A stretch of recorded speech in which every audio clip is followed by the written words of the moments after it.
Thanks for coming tonight on this election eve.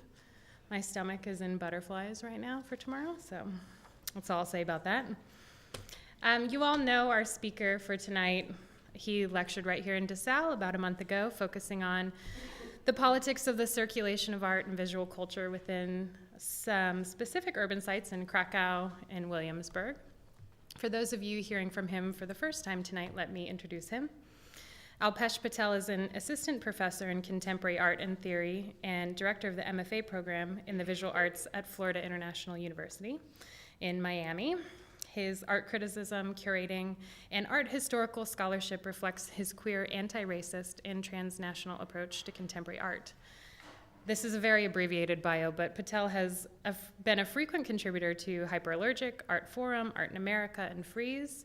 We are also looking forward to a monograph he is publishing in 2017 titled Productive Failure, Writing Transnational South Asian Art Histories. It has been very wonderful to have Alpesh with us for this semester. I hope you guys are enjoying him in your studios, in critiques, and also inviting him to dinner and coffee and walks in the fall, whatever you want to do. And we will start our reading groups in just a few days, so if you haven't signed up for those, go ahead and sign up. The readings are all on the internet as well. So we are anxious to hear what's next for Alpesh, so please help me welcome Alpesh Patel.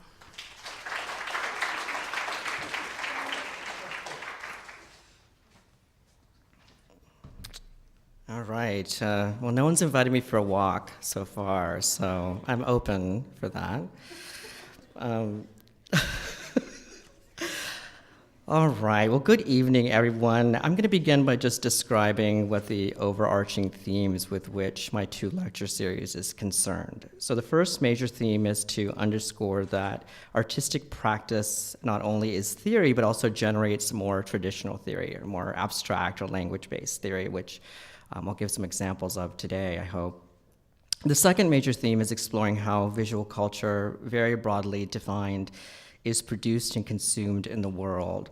So last time I brought together three artworks to begin to understand the entanglement of the past and present of the cities of Manchester, Warsaw, and Brooklyn, specifically the effects of wars and sugar textile trading on the often forced movements of people from and to these locations, as well as the attendant racism, xenophobia, misogyny, and homophobia. In short, I use the local, if you will, as a point of departure. Today, my focus is on aesthetics, ethics, and affect in a cosmopolitan world. I will flesh out all of these terms, but for now, I will say I use the word cosmopolitan loosely here. I'm thinking of belongingness. In particular, I'll present a chapter of my forthcoming book that Tricia mentioned, titled Productive Failure, Writing Queer Transnational South Asian Art Histories. Which artist and what works belong to an art history partially connected to genealogy or bloodlines? Art historian Simon Ofield Kerr's theorization of cruising as a mode of research is one way to theorize my approach to answering this question, and might also describe how I approached my disparate artworks last time around too. So drawing on Roland Barthes, he writes that cruising is a productive, non-reductive process, and that it has an inbuilt potential for diversion, irregular connections, and disorderly encounters. In short, cruising refers to being open to not finding what you're looking for and being open to something you never knew you wanted or even knew existed. I can't think of a better way of describing how I ended up writing a chapter of my book in which I discuss a cartoon by Carter Goodrich that was the cover of a New Yorker magazine published shortly after 9/11, which depicts a Sikh cab driver with a canopy of flags, a public art memorial by British artist Mary Edwards connected to the death of a Brazilian man in London, and an artwork by Kehinde Wiley, an African-American artist. I'll return to all of these shortly. Now, Gayatri Spivak in 1987 said that it's the questions that we ask that produce the field of inquiry, and not some body of materials which determines what questions need to be posed to it. I agree with this, but I would update it to suggest that the field of inquiry is one that's negotiated between the questions that we ask and the materials we think are, but not always end up being, appropriate for answering them. I think this is an apt metaphor not only for writing art history, but making and doing art as well, right? You have a series of questions you want to explore, some issues you want to think through, and often also some materials through which you want to kind of explore these questions. But inevitably, that can result in some frustrations, some disorderly encounters, some places of exhaustion. And I want you to kind of embrace those areas of exhaustion and disorderly encounters, this idea of cruising again, which I think can be quite productive. And it's how I think, sort of allowed me to bring these very different artworks together. They're not connected by genealogy. They're connected by something that I'm going to call affect and will describe in more detail as I go on in this presentation. So I'll spend most of the rest of the lecture discussing 3 temporally discontinuous events in the past to engender an ethical future across racial, ethnic, and national lines. I examine the fatal misrecognition of South Asians as terrorists shortly after 9/11 in the United States. I examine the misrecognition of Jean-Charles de Menezes as a terrorist after July 7th, 2005, or 7/7 in the UK. And I examine the misrecognition of teenager Trayvon Martin as a criminal in Sanford, Florida on February 6, 2012 in the US. At stake in this part of my presentation is a question of how certain subjects are considered as belonging and others as not, and the role of art and writing in the reconstitution of notions of home, not to mention art histories. Before discussing these case studies, I want to clarify that I will hone in on affect to examine the complex manner in which visual disidentification or misidentification in these cases takes place, and thereby connect the events. That is, what ties the evidence as affect, which roughly refers to feeling before cognition. To define it more specifically, I'll draw on several theoretical models that mobilize the concept in relation to artistic practice and critical writing. In particular, art historian Jill Bennett's conceptualization of practical aesthetics and Amelia Jones' theory of queer feminist durationality. To begin with, Bennett writes that practical aesthetics is defined by an orientation to a real-world experience and provides a means of inhabiting and moving through events. Given my focus on real-world experience and events, this is a particularly appropriate model to begin my discussion. As she also notes, practical aesthetics examines aesthetics of connection that posit links between events. By aesthetics, Bennett is specifically invoking the more recent use of the term as a general theory of sensory-emotional experience, which brings together art, psychology, and social, rather than being connected with judgment and highly fraught notions of beauty and taste. Bennett notes that since its origin, aesthetics has always promoted the idea of perception via senses, or aesthesis. Affect, as a core feature of aesthesis, is a medium of practical aesthetics. She further notes that affect is a defining feature of social, cultural, and political relations. However, unlike meaning, iconography, or a formal quality, affect is not easily anchored in an image. It is mobile, and in this way, aesthetics is not a means of categorizing and defining art. Rather, aesthetics traces the affective relations that animate art and real events. While affect is something activated in the social, it's ultimately experienced by the individual. Practical aesthetics then allows for a study of art as a means of apprehending the world via sense-based and affective processes that touch bodies intimately and directly, but also underpin the emotions, sentiments, and passions of public life. Now, the practical and practical aesthetics signifies an aesthetics informed by and derived from the practical real-world encounters, an aesthetics that is in turn capable of being used or put into effect in a real situation. I'll weave together evidence today that offers more than a record, a flashback, or a reconstruction. It generates a means of inhabiting and simultaneously reconfiguring the historical event as a radically different experience. Such an inquiry carries with it the possibility of reorienting the study of the traumatic event, that is, the shattering experience of a real event, away from the historiographical endeavor. Bennett mobilizes the term contemporaneity to further clarify that the event is not temporally bound, but a principle of connection to an unspecified present, to whatever might happen next.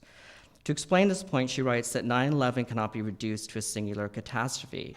That is, 9/11 did not begin on that day, and its effects continue to be felt in the present and the foreseeable future. In this way, practical aesthetics does not delineate a historical event, but rather focuses on an extension of it, backwards and forwards in time. As already noted, but worth underscoring again, Bennett argues an aesthetic reconfiguration of experience to which affective connection is material does not simply restore subjective material to history, but generates new ways of being in that event. It thereby holds out the possibility of reshaping the outcomes of a given event. However, she cautions that practical aesthetics should not be conflated with activism. Rather, art becomes practical rather than abstract to the extent that it maintains a tension between aesthesis and signification. She writes that it's the capacity to dwell in the interval and to untangle some of its complex operations that makes a creative aesthetic so valuable to the study of social life. Bennett also argues that art, like affect itself, inhabits an in-between space and is an agent of change. By exploring artwork and visual culture as nimbly occupying the in-between space, I aim to link 9/11, 7/7, and the death of Trayvon Martin by specifically bringing to the fore the manner in which visual identification takes place, a process that's been ill-explored in the context of any of these events. And in so doing, I'll also suggest how artworks can be that agent of change. Now, our historian Amelia Jones, in her book Seeing Differently, A History and Theory of Identification of Visual Arts, extensively explores visual identification in relation to artistic meaning. Of particular interest is Jones' theory of queer feminist rationality, which acknowledges the way in which identification still shadows and indeed deeply informs how we interpret, make meaning, and attribute value. Rather than suggesting an interest in time-based media, by durationality, Jones is referring to our embodied encounters with art objects, which opens into connections that are born of affect, as tapped into, solicited, shaped, encouraged by the prick of memory and desire that constitutes the most powerful experiences we have in engaging with the things around us. Importantly, Jones insists on the identificatory aspects of affect in theorizing the encounter with an artwork that she notes most art historians abstract.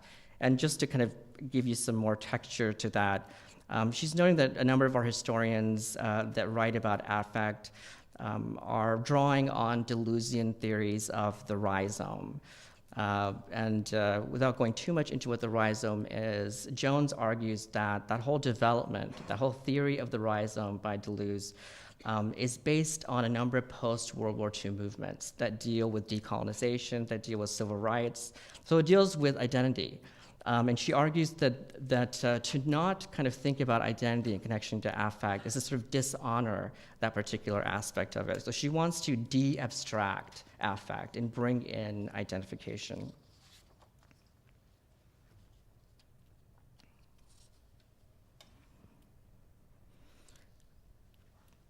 Now, Jones writes that the queer feminist aspect of durationality is as important as the performative temporal angle. Jones' invocation of feminism and queer is specific but not essentialist, and it's useful to further articulate how identification is always already wrapped up with affect. For instance, she acknowledges how feminism has slowed down the superglue certainties of art criticism and its related discourse, and how queer is that which indicates the impossibility of a subject or a meaning staying still. A queer feminist durational approach to practical aesthetics demands attention to visual identification as always already raced, sexed, classed, and gendered as it emerges or erupts within the complex nexus of the performative relationship of the viewer, in this case, me, with the artwork. So drawing on historian Carolyn Dinshaw's and philosopher Henri Bergson's scholarships, Jones argues that temporality or durationality is powerful because it opens the present to the past and to the future.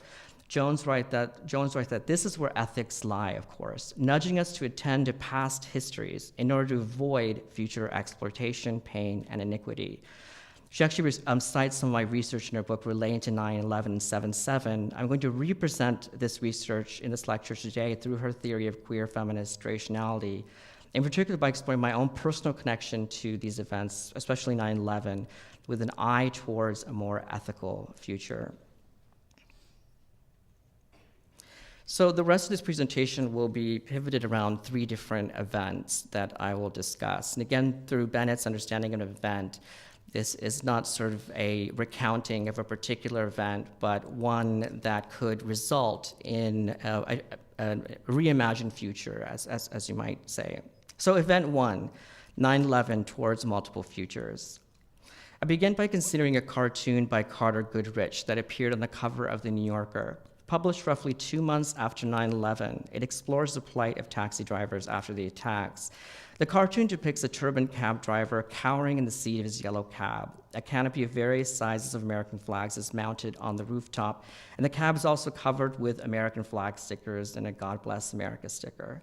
The hyperbolic use of the American flag in the cartoon underscores the equally excessive and overwhelming identification of turban-wearing Muslim and Sikh cab drivers as terrorists in a post-9/11 New York. Turbans not only became visual signifiers of terrorism, but also carried implicit presumptions of a lack of American citizenship. For instance, Frank Asrok, who killed Balbar Singh Sodhi, an Indian Sikh from Arizona, on September 15, 2001, was heard saying that he would, quote, kill the ragheads responsible for September 11th, end quote, prior to his assaults. And when handcuffed, he said, quote, I stand for America all the way. I'm an American. Go ahead, arrest me, and let those terrorists run wild, end quote.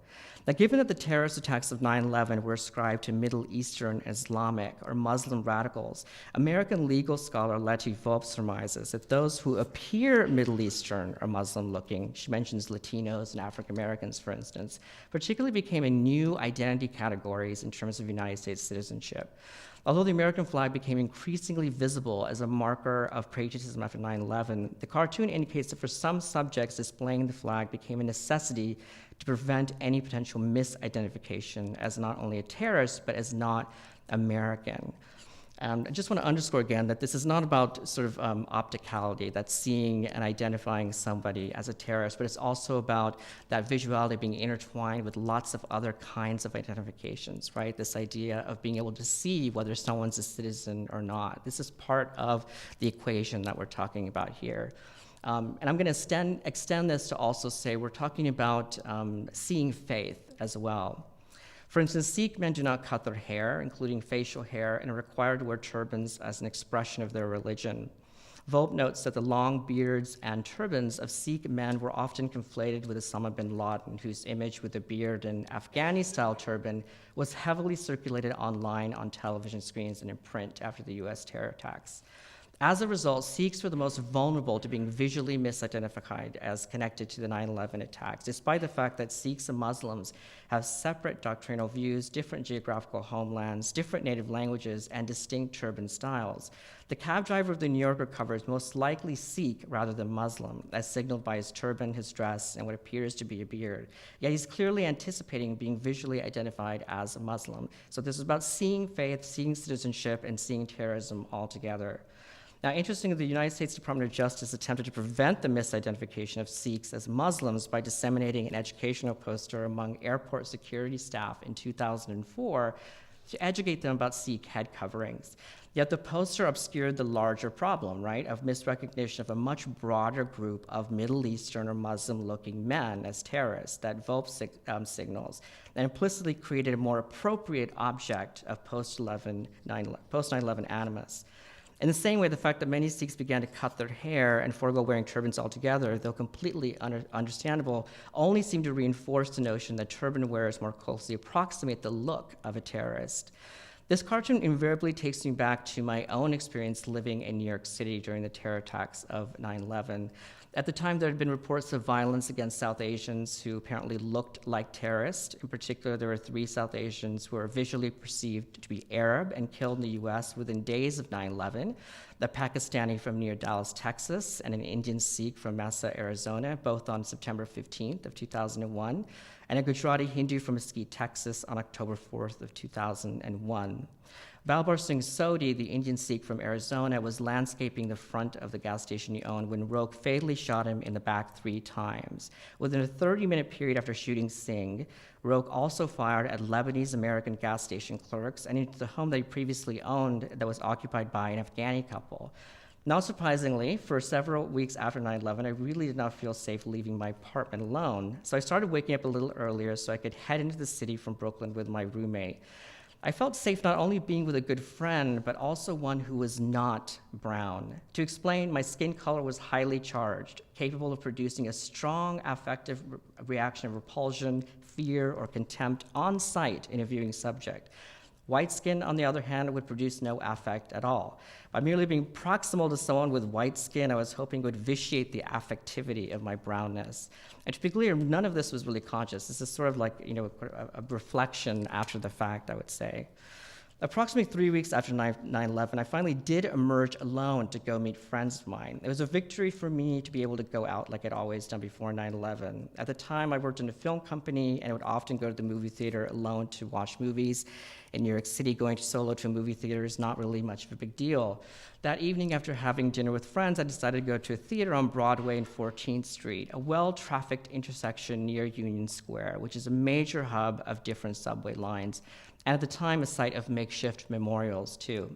Shortly before entering the theater, I was hit with eggs which were thrown at me from a moving car. It was not really a violent attack in the sense that I was not physically harmed. Also, at first, I was not even sure that any of the eggs had hit me. I didn't see anything on my jacket, or perhaps more accurately, I did not want to see anything because that would have made it more real. I was hoping to escape the entire situation by going into a dark theater. I first went to the automatic ticket machines, but they're out of order, so I had to get in line to get a ticket. And while waiting, I decided to take off my jacket, back of which, of course, was covered in egg yolk. I could no longer pretend nothing had happened, especially since at this point, those behind me in line were starting to stare at me. Incredibly embarrassed, I left the theater and decided to take a taxi home. I did not want to spend money on a cab. I certainly did not want to take a 45-minute subway ride in public either. I had a feeling there was probably egg in my hair as well. So fortunately, it was not difficult to find a cab that night. And I can't remember if I sought out a driver whom I thought was of South Asian descent, but I did end up getting one who was. I ended up sharing what had just happened to me with the driver. I might have even initiated the conversation, I'm not really sure. When I got back to my apartment, I threw my jacket away and did not share my experience with anyone again for years. So the New Yorker cartoon invariably takes me back to this experience, but it allows me to inhabit this event through a much different lens, one that to a certain degree gives me back a measure of agency. So drawing on the scholarship of Jasbir K. Pawar, the cartoon underscores what I would say is that that identity is one effect of affect, a capture that proposes what one is by masking its retrospective ordering, what one was, through the guise of illusory futurity, what one is and will continue to be. The cab driver hopes to redirect the dominant effect, being identified as a terrorist, of the affect of fear, by redirecting one vector which is entangled with it, presumption of lack of citizenship. By doing so, he potentially breaks the illusory futurity that what one is and will continue to be is constant for Pawar. Through the hypervisual display of flags, he hopes he potentially avoids a future of death. Indeed, the visual identification of the driver as a terrorist is intersectional, as I've been arguing, with other visual presumptions of race, faith, and citizenship. African-American feminist legal scholar Kimberly Crenshaw, in an important theory of intersectionality, points to the importance of considering multiple categories of identity as constitutive of each other. Put another way, Pawar's conceptualization of Crenshaw's theory as the becoming of intersectionality is instructive. Pawar notes that Crenshaw's cogent description of cars meeting at an intersection is suggestive of intersectionality being an event. Pawar writes that in this becoming of intersectionality, right, the meeting of all these different vectors of different visual identifications, there's an emphasis on motion rather than gridlock, on how the halting of motion produces the demand to locate. The cartoon effectively focuses on the motion before multiple vectors, or cars, per Crenshaw's analogy, come together to locate or identify the driver as a terrorist. All right, event 2. 7-7, the right to opacity. And we've talked about Edward Glissant's writings on opacity, and I'm going to be weaving that into my case study here. So on the morning of July 7th, 2005, an atmosphere of fear and panic supplanted the celebratory mood in the city of London, which had been chosen as the site of the 2012 Olympics just 24 hours before, as a series of bombs exploded within the Greater London Transport Network during peak commuting hours. Police soon established that 4 suicide bombers were responsible for the tragedy, all of whom died in the blast, along with 52 other innocent people. The city of London has survived numerous attacks over the decades, including most prominently the Nazi bombing campaigns known as the Blitz from 1940 to 1941, and Irish Republican Army or IRA bombing campaigns from the 1970s to the mid-1990s. In April 1999, a lone perpetrator named David Copeland devised homemade nail bombs and deployed them in the Brixton and Brick Lane areas of London, targeting their Black and South Asian communities, respectively, as well as in a gay club in the Soho area of the city. However, suicide bombings were relatively new to both the City of London and the entire United Kingdom. The media dubbed the coordinated terrorist attacks as 7/7 and deliberately linking them in character to the terrorist attacks of September 11th, 2001. Now, just 2 weeks later, on July 21st, terrorists targeted the London transport system again, this time unsuccessfully. In one of the rucksacks containing an explosive, the police found a gym membership card with a photograph they judged to be a reasonable likeness to an image of one of the suspects, Hussein Osman, captured on CCTV tapes at one of the sites where the bombs were recovered. Based largely on this visual knowledge, the Metropolitan Police Service decided to conduct surveillance in the apartment building where Osman was suspected to have resided. At 9:33 a.m. on the day after the failed attacks, an officer stationed in an observation van saw an individual leave the building. The officer checked the photographs of the suspects that he'd been provided. Police believed Osman to be Somali at the time, though it was later learned that he was in fact of Ethiopian descent. The officer described the subject leaving the building as IC1, or identity code white. However, he was unsure of his initial assessment and transmitted a message to his colleagues over the radio indicating that it would be worth somebody else having a look. Over the next 3 hours, undercover police officers followed the suspect onto a bus and into a tube station where he was shot fatally twice in the head, having been visually identified as the terrorist Osman by police. The person police spotted coming out of the apartment building, though, would later be identified as Jean Charles de Menezes, a Brazilian man. And the extensive 168-page report by the Independent Police Complaints Commission concerning the tragic events leading to his death indicates that his misidentification as a terrorist was the last in a chain of misidentifications. During the time he was under surveillance, police had perceived him to be white, North African, Asian-looking, and Asian Pakistani. Many of the witnesses in the tube described him as Asian, and in a case of double misidentification, frequently confused an undercover police officer listed under the pseudonym Ivor in the IPCC report as the suspect. In fact, police officers pinned Ivor to the ground and pointed a gun to his head before he was properly able to identify himself as a law official. Thus, as the tragic events of July 22nd unfolded, in the immediate aftermath of 2 major acts of terrorism, one carried out and one thwarted, police officers and bystanders alike identified Osman, de Menezes, and Ivor as Asian. According to the IPCC report, however, none of them are of Asian descent, and this misidentification of all 3 men reveals an implicit visual conflation of Asianness with terrorism. The report provides important clues, more importantly for me, regarding how these identifications are made.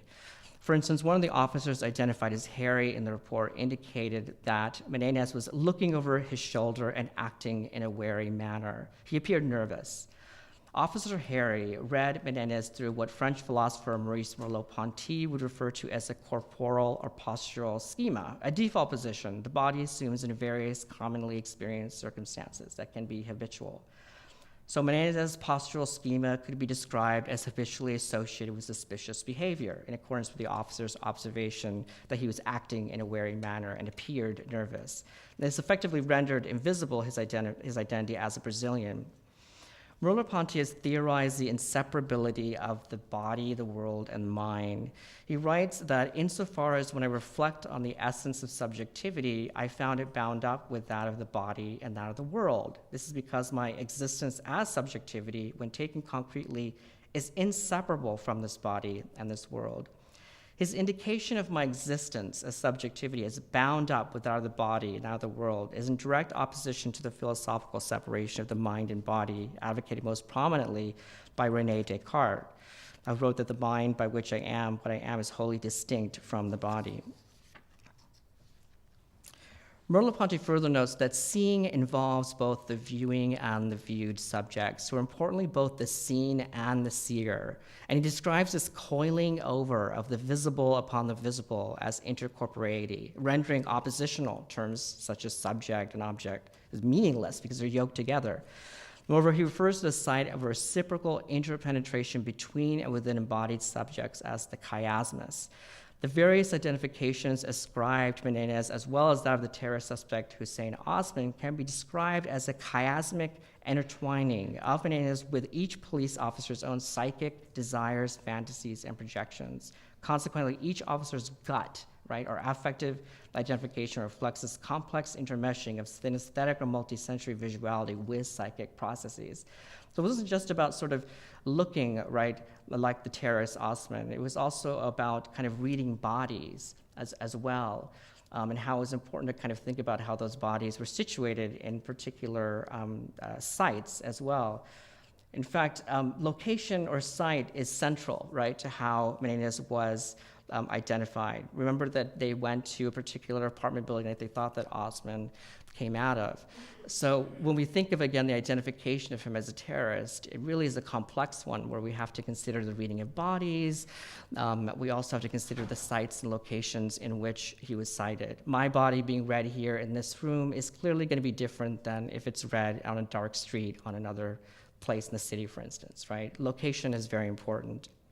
So while Goodrich's cartoon brought to the fore the becoming of intersectionality as crucial to understanding the mechanism of visual identification, right?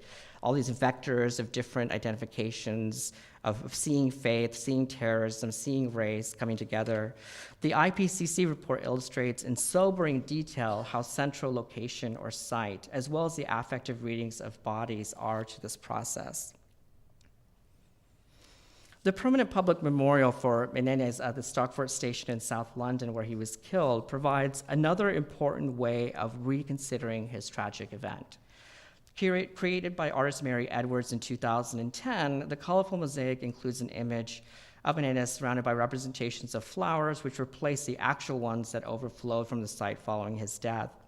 His photographic image is composed of large and square tiles of the same size. British geographer Karen Wells has written she's skeptical that the memorial can function beyond its recognition of a family's tragedy. That is, she writes, despite the continual ethical demand from viewing subjects of the image of the face of Menendez, what is demanded is now muted and slippery.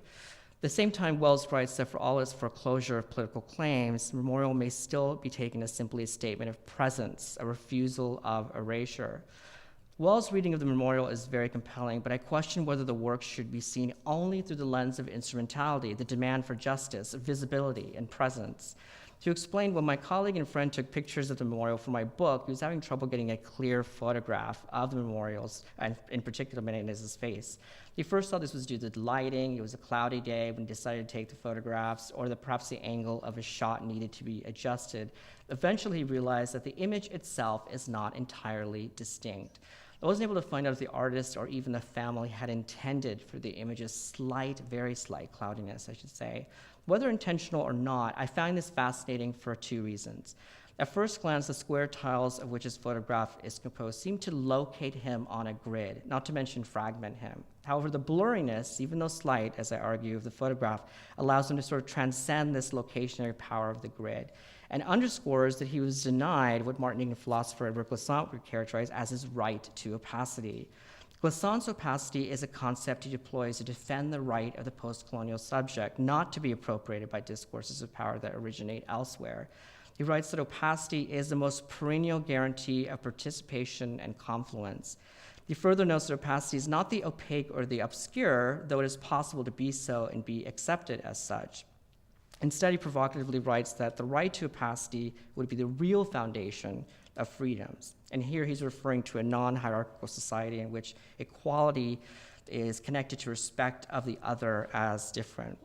So while the memorial is clearly labeled as being that of Menendez, The opacity of the photograph places the viewer in the interval just before signification or identification takes place. This is that in-between space, right, where the world, the body, and the mind that Merleau-Ponty so eloquently writes are interconnected, and that Glissant further suggests includes a subject's right to opacity.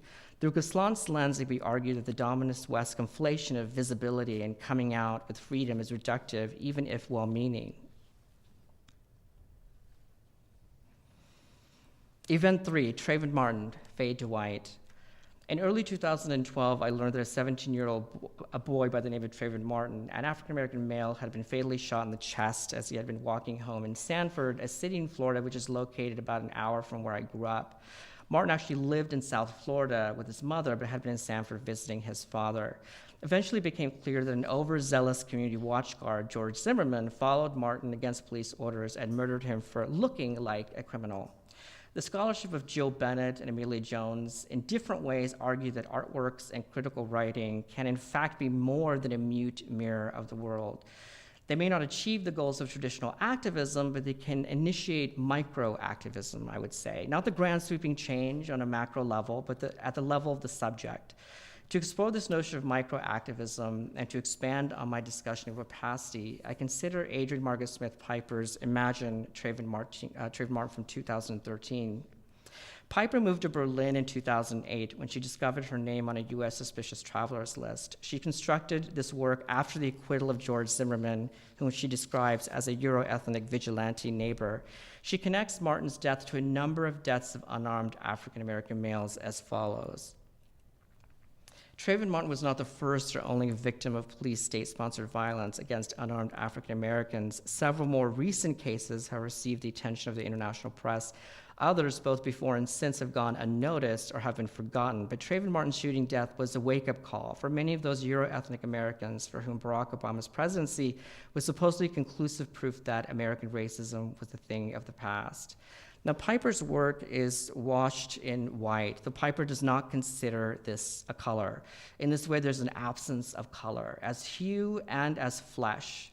Moreover, the now well-known image of Martin in a hoodie is only faintly visible here. This suggests both how figures like Martin can become faint memories for the public and how they stubbornly refuse to disappear.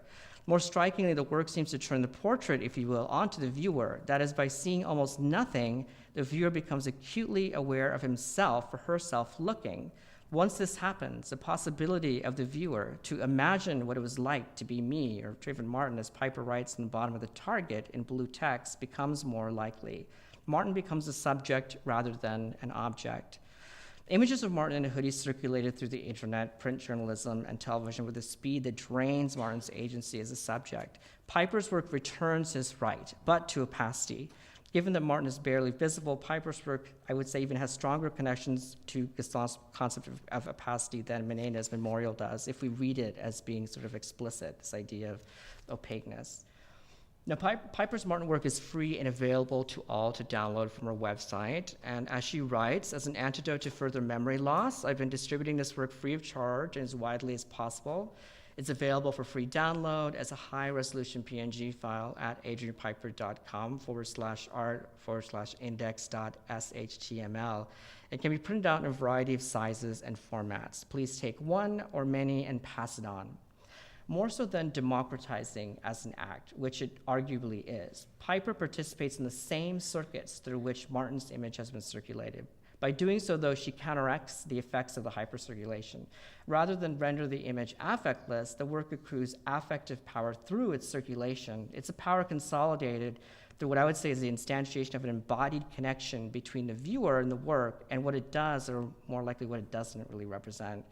Now, this connection is the one before the viewer signifies Martin. Again, it's that in-between in which a meaning is held in suspension. Speed is often conflated with circulation. Here, we're slowed down. Artist Kehinde Wiley has explored the predicament of the black male in the United States. As critic Deborah Solomon writes, Wiley began thinking about the stereotypes that shadow black men long before events in Ferguson. Solomon is referring to the death of 18-year-old African-American Michael Brown Jr. after an encounter with police officer Darren Wilson on August 19, 2014 in Ferguson, Missouri, United States. Now, Brown's death happened a little over a year after that of Martin. Wiley told Solomon in an interview, "I know how black men are seen. They're boys, scared little boys sometimes. I was one of them. I was completely afraid of the Los Angeles Police Department." While he was an artist in residence at the Studio Museum in Harlem in New York City in 2001 and 2002, Wiley came across a crumpled piece of paper on a street near the museum that turned out to be a New York Police Department mugshot of a young black male. The mugshot did not become source material for his work, though, until several years after his residency ended, when he began thinking of it in the context of Western portraiture, posing in power, as he explains in an interview with Roy Hurt for National Public Radio. "I began thinking about this mugshot as portraiture in a very perverse sense, a type of marking, a recording of one's place in the world in time. And I began to start thinking about a lot of the portraiture that I'd enjoyed from the 18th century and noticed the difference between the two. How one is positioned in a way that's totally outside their control, shut down and relegated to those in power, whereas those in the other were positioning themselves in states of stately grace and self-position." In 2006, he would finally do a portrait of the young man of the mugshot. Wiley's depiction of his subject's skin color in mugshot study is lush and varied in tone. His subject is almost beatific. Directly under his portrait, he faintly painted the sequence of numbers and letters that made up his New York State ID. The digits are largely washed out and therefore became untethered signifiers. At the same time, Wiley's title for the work, Mugshot Study, subtly betrays the numbers' genealogy and specificity. In this way, in Wiley's work, the black male subject is positioned both as in states of stately grace and self-position, or a subject, and depicted as a criminal or an object. This tension, right, keeps his depicted subject between or trans or across identifications, instead of polarized as only productive reimaginations. Not surprisingly, Wiley refers to these works as anti-portrait paintings.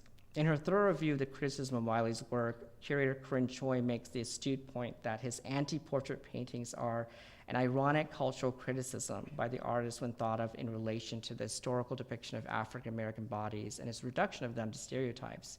I would extend her argument to write that Wiley's work, by functioning between signs, right, rather than either pole, is about the past, present, and the future. Wiley's works, much like that of Piper's digital work, Goodrich's cartoon, and Martin's memorial, function at the in-between of significations. And in so doing, they hold out for more ethical futures without insisting they will in fact happen, as much as they refuse to deny the politics and tragedy of real-world events. Empowering viewers to embrace this affective vision is in fact more powerful, I would say, than delivering either sharp criticism or blithely offering potentially false promises of the future. As a provisional conclusion of sorts, I want to consider Marcia Mescamon's theory of affirmative criticality in her important book, Contemporary Art and the Cosmopolitan Imagination, which is crucial in further exploring ethics and its relation to aesthetics. Mescamon draws on philosopher Jürgen Habermas's theory of the public sphere and Deleuze's scholarship on ethics and aesthetics, but like Amelia Jones, does not sacrifice discussion of identity or identification. While Bennett's practical aesthetics considers how artworks can reshape real-world events, and Jones' queer feminist rationality articulates a new way of seeing, both of which allow glimpses of a more ethical future, Mescamon's affirmative criticality explores the possibilities of the potential of critical thinking to engender and affirm a hopeful, indeed better, and more humane future. This is particularly important in examining how an ethics can be produced through the writing of art histories or the making of art. Drawing the scholarship of Rosalind Dupros, Mescamon evokes the Greek origin of the word ethics, ethos, or character and dwelling, or habitat, such as fascinating connections between home and homemaking, or place and placemaking. Mescamon writes that ethics forges a link between the material constraints of our position in the world and our agency in making, maintaining, and changing them. She further writes that the subject form at the interstices of this critical modulation is an embodied, embedded, and responsible subject, the subject who can inhabit a plurilocal cosmopolitan home. Mescamon argues that contemporary art has the potential to produce such an ethical, embodied, and responsible subject, and the potential to make the world not just merely represent it.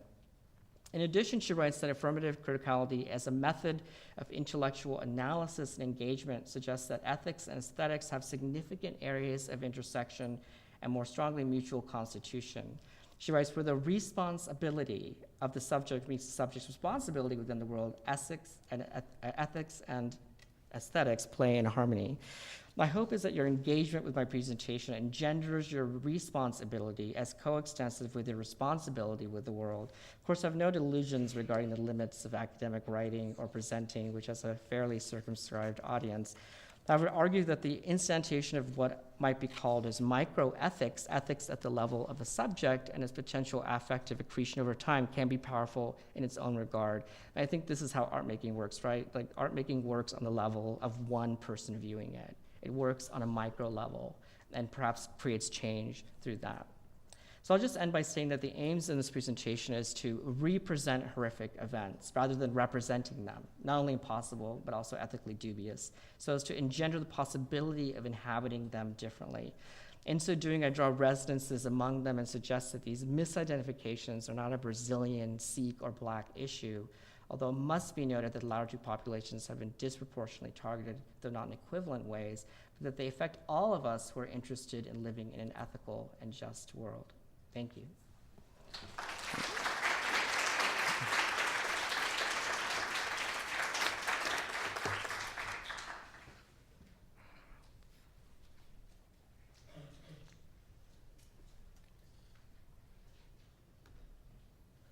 I had to just show you this work because I was in New York City this past weekend, and an artist by the name of Nina Kachadorian did really fascinating public artwork in the park in Brooklyn. She's created kind of a menagerie of different signs of all the losers of the presidential elections since the beginning of our democracy. So we're talking about, the ability to sort of have responsibility and artwork maybe making you respond. Hopefully this work will make you respond to do something, right, and vote tomorrow. And hopefully the loser that you want will be there afterwards. She's going to be putting up a new piece to reflect the loser of the presidential election. Okay, so any questions?